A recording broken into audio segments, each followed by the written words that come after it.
All right. Good evening, everyone, and welcome back to the Austria review. We've got the champ, Manol himself, from his prediction. He's still rocking the Aston hat, which we'll get into. But wow, what a race. What a race it was. First up, let's get straight into it.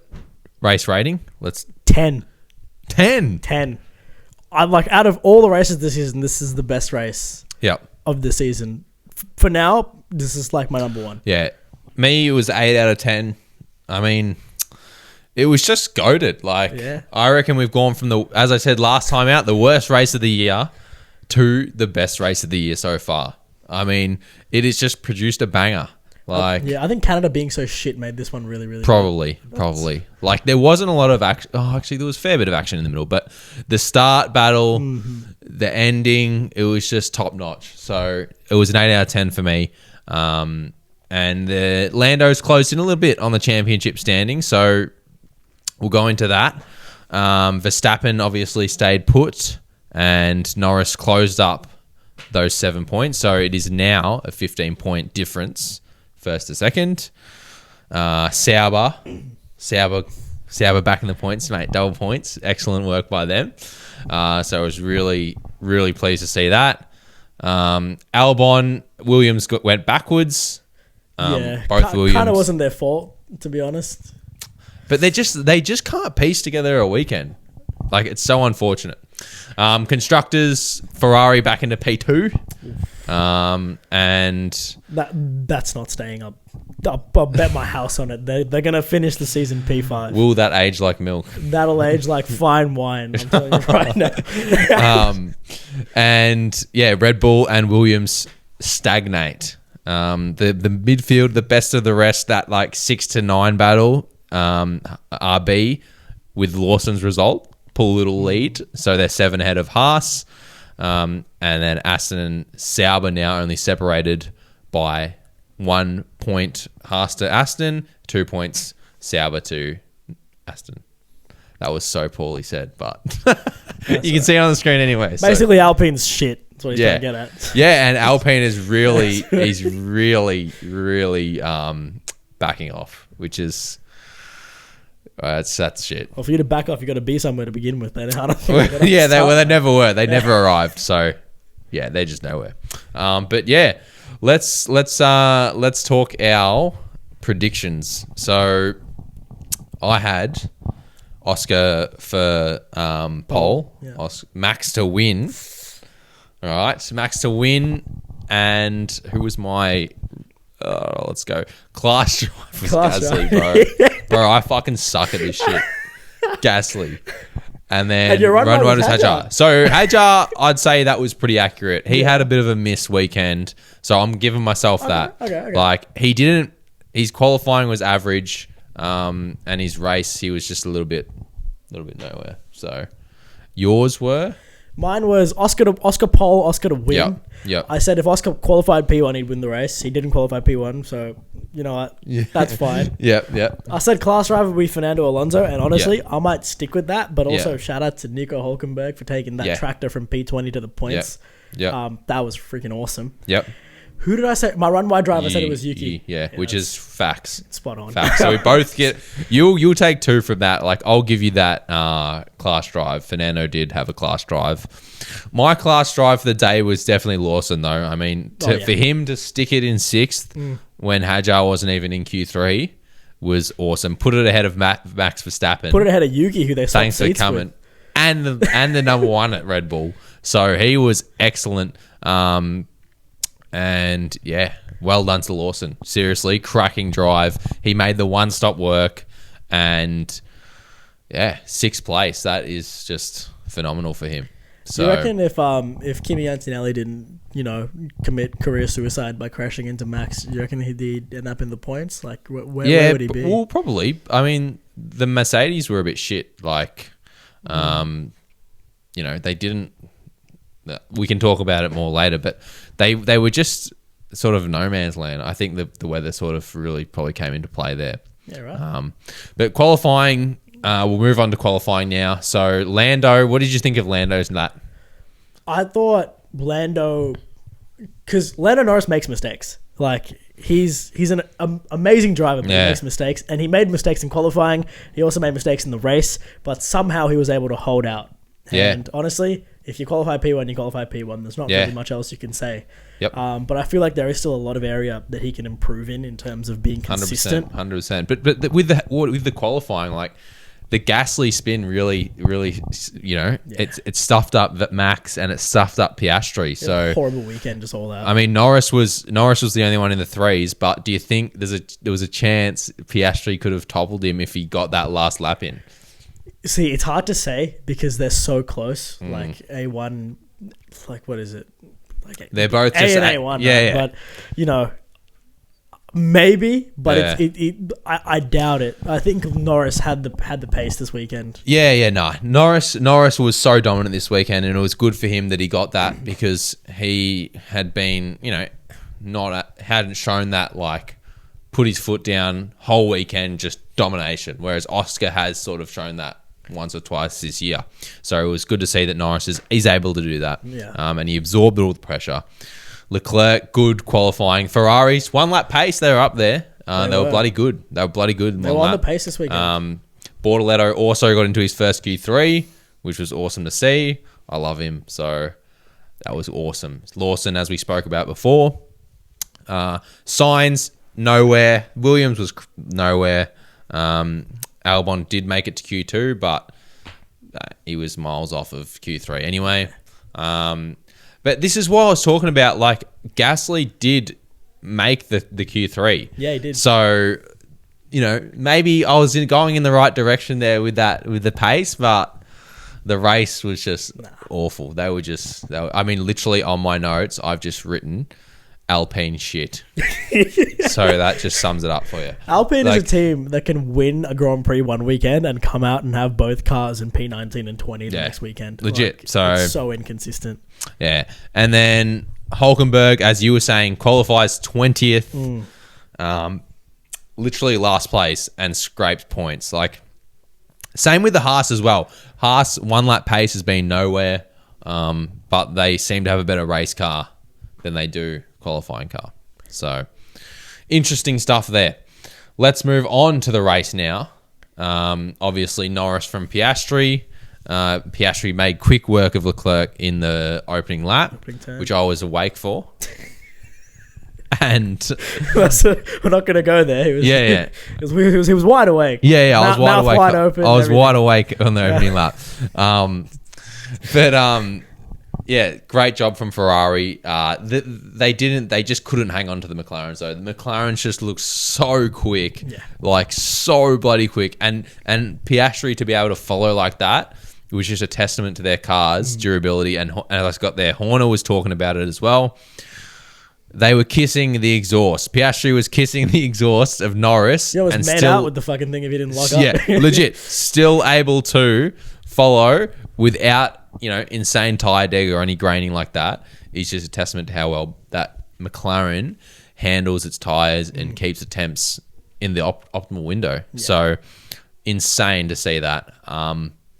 Obviously, Antonelli had his bit of a fuck up in the opening lap. You reckon that was on purpose? You reckon Toto just told him, if you have a shot at Max, take him out? That was like legit the biggest rookie error you could do. But like Max was saying, like it happens.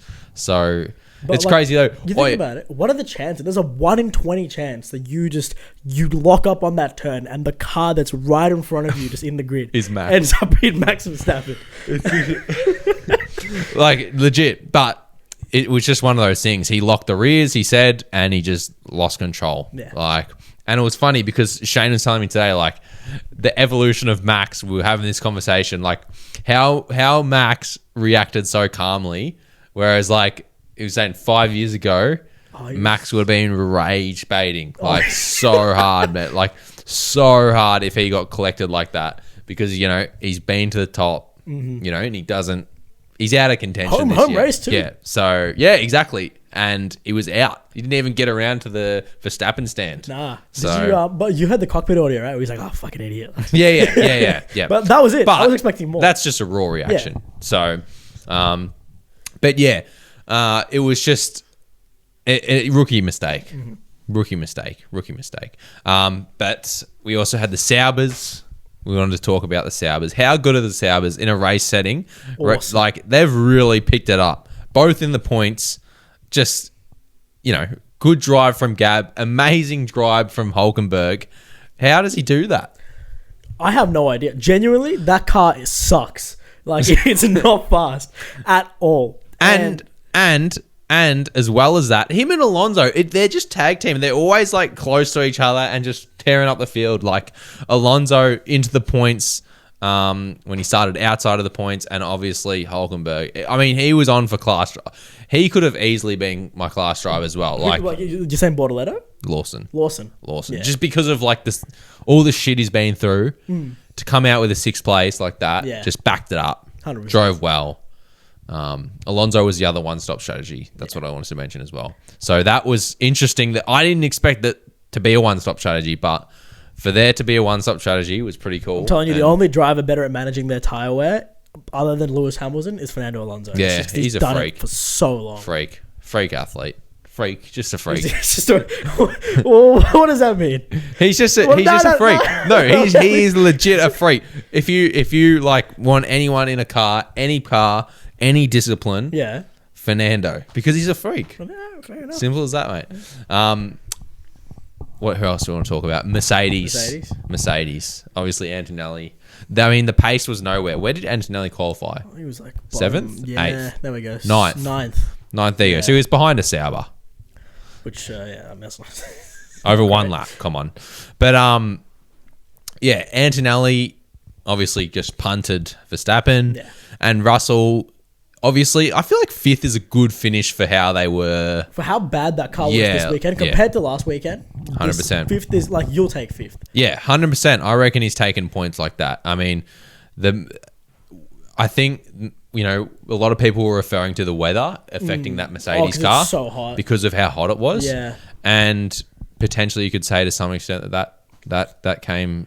true. You do run a softer compound, just like on a track like this anyway. Yeah. With the weather conditions that were there. So, I mean, but like, are you really going to put it down to the tires? Because I feel like Ferrari and Mercedes are sort of leapfrogging each other week on week. Going, like, of course. my car's faster. But that's what makes this season so fucking good. Like, every week we're getting different shit happening, and it's just the best. It's a nice, refreshing... It's different to having fucking Red Bull win everything by 5 seconds. It's great. Every single weekend. I mean, even though the McLaren was dominant...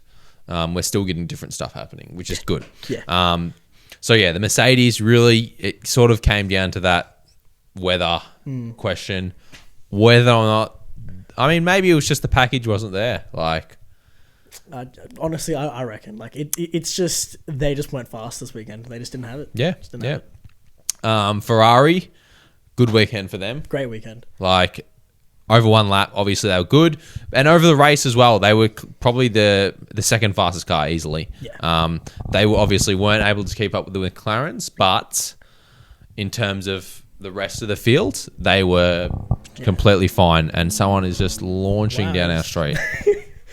I mean, I don't know if that picked it up, but I hope it did. It sounded pretty nice. But if you know how crazy it is though, like the gap between Piastri and Norris, it was like 2 seconds, and the gap between Leclerc and Piastri was like 12 seconds. Yeah, and they just pulled away so effortlessly. Yeah. But it was really good that the Ferrari were able to run a full race, and they just were consistent. 3 and 4, they weren't under threat by anyone, and it was really good for them to just have a clean, solid race without any hiccups. And it was all happy days for them. So a lot of clean air at the front. Yeah, and they've got second back in the constructors, so happy days for them. Yeah. Well, I'm still saying they finished P5, but yeah, we'll see. Alpine shit, as I said before. That's the notes for Alpine. That's all you can say about him, really. Yeah, so Racing Bulls, interesting. So Lawson was quick. Yeah. Hadjar. So in qualifying, his Q1 time was usually what happens is you Q1 time and then you improve each session. But Hadjar didn't improve, and this is what he was talking about in the media pen afterwards. There should have been an improvement, and there wasn't. Whether that was down to driver error or the car not being in the operating window, could have been a multitude of factors. But Lawson at the end of the day, was able to put it together and make a Q3 run. So I feel like you can't make the excuse that the car wasn't good enough if your co-driver is putting it in the points. Yeah. And you're not even in the same stratosphere. Yeah, legit. No, that's how it is. So if both drivers don't end up in the points or don't end up, near top 10, cool. Yeah. You know what? Bad weekend. Yeah. But if one of them's literally P6, yeah. 100% agree. 100% agree. Unless it's like, the truck really doesn't work for the driver. But I feel like at an F1 level, like, it's hard to come up with excuses for that shit. Good enough isn't good enough. Yeah, legit. But that's what happens when you're competing, 20. You're the best 20 in the world. So who else we got? Williams. Yes. Williams. We go over Williams quickly. Terrible. Absolutely terrible. That's all I can say for them. Legit. This is the first race after they extended their team principal, by the way. Yeah, legit. But it just seems like they can't put together an entire weekend. The car seems quick. It is quick. It's not like the car's slow. It's just like the team just can't put anything together over the course of a weekend. Like, there's always just issues. When it's not catching fire on in the grid, or it's not being driven into a gravel trap by one of their drivers. It's actually a quick car. Yeah. That's what pisses me off about this. Legit. They deserve better. Legit. And then brakes got stuck on. Like, what? Unbelievable. No sense. I swear that doesn't happen nowadays, and then it does to them. You know what? English team, everything made in the UK is made with pasta and glue and spit. Like, genuinely, this thing. I'm telling you right now. Wow. Anyway, so disappointing for Williams there, but that's all good. They hopefully will bounce back because they've got a quick car at the end of the day. I reckon their car's decently quick. This is the best season they've had in the last decade. If you take the last 10 years of Williams and you add up all their points, I think they beat it by like 6 times or something this season alone. Yeah, which exactly. is insane, but they can do so much better. I know, it's crazy. They could be competing with Merc and Red Bull. Yeah, do you remember when they had that disgusting Rexona livery? Yeah. That was the worst car I've ever seen in my whole life. And it was slow as shit too. It was slower than my SV6. Yeah, and George Russell put it on a podium in Monaco, didn't he? No, Spa. That was Spa, my bad. Yeah. So, anyway, Aston, not much to say other than Alonso's a freak, and Stroll is just get rid of the Strolls. Stroll's just slow. God. Like he can't put it together at the moment. The incident though between Stroll and Yuki, who are you blaming it on? Whose fault is it? I'd probably have to rewatch it to be completely fair with you, but it's just unfortunate that collisions happen like that. And like it's in F1, it's just so like detrimental. Mm-hmm. Just the minor, collision, any touch just ruins races. Oh man, because look, I will be the first person to shit on Lance Stroll and Lawrence Stroll. You reckon that was Yuki? That was entirely Yuki because look, in the replay, it looked like Yuki had. Yuki was ahead by a small margin. And we saw this, race after race about, who's ahead. But if Yuki is driving so close to the Aston to the point where his front wing clips the front wing of another car, that margin of error is so small and he could have controlled that better. That's entirely on Yuki. And he's had a horrible race. Yeah. Yuki was crap. That's all to say about Red Bull because obviously Verstappen got taken out lap 1 and Yuki didn't make up for shit. No. And he drove it not a good race, which is unfortunate because we're rooting for him, but that's just what it is. He didn't drive a good race. If you're Red Bull, you got to be devastated. This is your home race. It's shocking. One of your drivers gets taken out. The other one just does nothing. Nothing. Haas, as I said before, their race car seems to be a lot better than their qualifying car. They do not qualify well, and then in the race they scrap points. I mean, Ocon did come away with 1 point, so good for them, I guess. But maybe they can put together a better qualifying car. Could be poking around that 6-7 mark in the race. Yeah. I mean, to be fair, if you're Haas, you're just happy that this thing is actually getting some recognition. Yeah. It was to a point where no one wanted to sponsor the thing because it was just so that the team and the car was it was such an enigma. No one wanted to be associated with it. Legit. I think at one point the only sponsor there was MoneyGram and some random bunch of companies you'd never heard of. I will say that that's a good thing about the boom now in F1 is every team is so high valued now. Yeah. They're so well sponsored now and there's so many brands associating with the sport, which is really good. because it means more money. I mean, Drive to Survive effect, right? You put the thing on Netflix, all of a sudden you got all these random people Legit. who they genuinely do not watch a single race. But the moment, mildly attractive European man comes on the fucking screen, oh my god, I love Carlos Sainz. Oh yeah, where'd he finish? Oh yeah, he didn't. Yeah. He didn't start, mate. He didn't start. And lastly, McLaren. Actually, next to Alpine shit should be Colapinto almost ruins front runner's race when he almost drove Piastri off into the wall. God. And a lapped car. I mean, partly to blame was Yuki as well. Why they're battling like that when front runners are going through, and some would say it cost Piastri that second go of overtaking him. You know, he was closing right in on Norris, and that just killed his momentum. So that was terribly unfortunate. If I could give Yuki another 15-second penalty, that would be another 15-second penalty. Because at that point, I mean, seriously, you're battling for P19. Yeah. What are you actually fighting for? Yeah, that was poor. That was poor. Give him way. What did you think of the battle, though, between the McLarens? I was going to say between Yuki and... Between Yuki and Colapinto, no.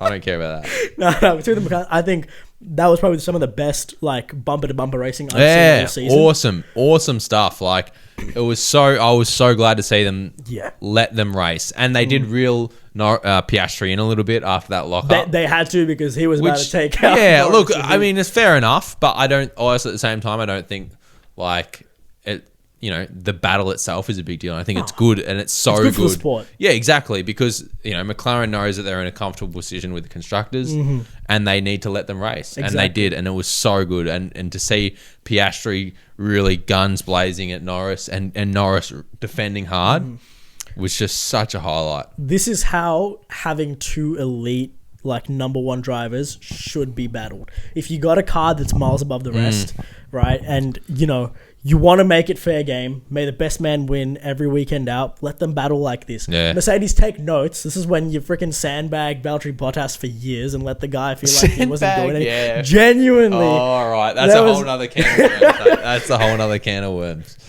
But to be fair, they're so clear in the constructors. It's done. It's because they're allowed. They've given themselves the ability. Yeah, exactly. To go out and have battles like this because they've been so dominant. Exactly. And it was great to see. It was really great to see. Although I will say, I feel like, I was going to tell you this before, Piastri had a chance. When Norris went off into the gravel, we didn't see Norris on the live feed go off into the gravel, but all we saw is the race was happening, and it just cut to a shot of Piastri coming up on Norris on the front straight, and Piastri's DRS turned off before the braking zone, so Piastri had to back off. And my understanding would be that maybe Piastri was trying to set him up for the run up the straight up to turn 2 and 3. Yeah, it didn't work out though. But it didn't work out. But I feel like if he just bombed that first corner, he could have got the job done. I reckon he would have had him if he didn't close up his DRS. Yeah. Bang, right there. Well, he backed off. He just backed off. Maybe the move was to go inside at T1 there. I don't know. But obviously it's easy for us to discuss in hindsight. Yeah. But I mean, these things are happening. They're exactly. A tenth of a second. Exactly. And with all the shit bagging everyone does in Norris's racecraft, he's earned a brownie point. He has, because he's driven the thing into the gravel a couple of times, and he's still pulled out a win. Well, yes, exactly. But he defended well. He defended really well, and he defended respectfully and cleanly. And Piastri, he didn't let Piastri through, and that was his job, and he won fair and square. Also, shout out to the McLaren race engineers for telling us to back off and don't do that again. Yeah. Well, yeah, but that's also good. Engineering from them. It is. It's good management. Exactly. They need to know where they lie, and you don't know until you have these sorts of battles. So I reckon that crash that happened between them was the best thing that could have happened to the team this season, because I know for a fact they're going back into the paddock and they're sitting them down and going, we can't have that happen. Of course, again. exactly. But I feel like this battle could have even had more weight than that crash, because the crash for me personally didn't hold much weight because there was no battle, there was no climax. Norris just pulled up to the back of him, then just made some stupid mistake. It wasn't like a aggressive maneuver. Whereas, like, if Piastri took out Norris in that lock-up, that was a fucking aggressive fuck-up. And, like, that's bad. Yeah. But even just the fact that they were like, whoa, don't do that shit. Yeah. Like, that was enough weight for them to know, okay, this is how we really race. Yeah. You know, in combat. Oh, my favorite part about Oscar Piastri is the fact that he has the personality of a brick wall. And what I mean by that is, like, there's just no emotion in the man's face. Like, genuinely, I don't know how the fuck they market him and put his face on every single billboard in the city when it comes to Melbourne. But genuinely, I've never seen him smile. I've never seen him get angry. There's no emotion. It's just like...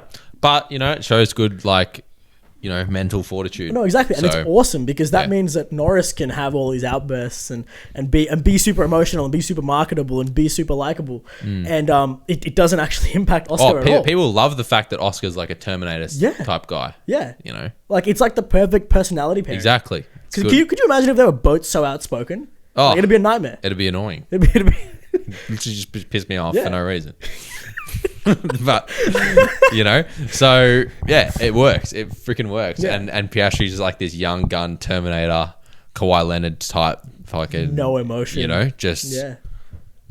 So... It's nice. Yeah, exactly. So, yeah, overall, good weekend. Banging weekend.